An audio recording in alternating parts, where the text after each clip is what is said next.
There are these invisible rules of money, and frankly, they're set up to keep most people stuck. Today, we're going to pull back the curtain on one of them, a force that is quietly stealing from you every single day. And this someone, well, it's not a person. It's an economic force, one you've definitely heard of, but maybe you haven't really thought about it this way. It's called inflation. And by the time we're done here, you're going to see exactly how it's engineered to work against you. What makes inflation so dangerous, so sneaky, is that it operates in total silence. It doesn't send you an alert, you don't get a notification, it just systematically, day by day, makes every single dollar you have a little bit weaker. I mean, think about it, right? You get your paycheck and the number looks correct. You check your bank account and the balance is what you expect it to be. So on the surface, everything seems fine. But what's happening behind the scenes, behind those numbers, is that the actual power of your money is just eroding. A dollar today simply doesn't buy what a dollar bought last year. It's that simple. Okay, so let's make this real. Abstract ideas don't really hit home until you see the actual math. And this is where that idea of polite theft becomes painfully clear. All right, let's picture this. Say you've worked really hard, and you've managed to save up $10,000. You do what you're supposed to do, right? You put it somewhere safe, a savings account, maybe even just cash. It's your emergency fund, and it's just sitting there, completely untouched. Okay, so a year goes by, and let's say the official inflation rate for that year was 7%. Now your bank account, it still says $10,000. The number hasn't changed. But here's the kicker. When you actually go to use that money, it only buys what $9,300 would have bought just 1 year ago. And you didn't do anything wrong.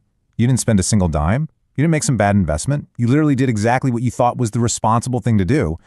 And yet, you've effectively lost $700 of real-world buying power. The number in your accounts is the same, but its strengths, its power, it's just gone. This is exactly what's meant by polite theft. It's a loss that happened so quietly, so systematically, that you might not even realize it's happened. It's theft for sure, but there's no thief to point a finger at. Now this next part is where most of us get trapped. We're all taught that as long as we get that yearly raise, we're doing okay, we're keeping up. But unfortunately, that's a really dangerous misunderstanding of how this works. Let's go back to the math. You get that 5% raise at your job. And hey, that feels like a win, right? But if inflation that same year is running at 7%, you didn't actually get ahead. Not at all. In fact, you fell behind. You're 2% poorer in real terms.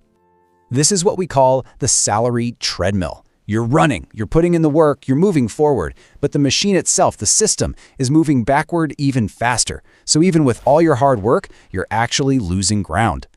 Let's just be absolutely clear about what this means. When your income doesn't grow faster than inflation, you are, in real terms, getting poorer. Your standard of living is actually going down, even if the number on your paycheck goes up. So, if all this is happening, you have to ask who's losing and who's winning.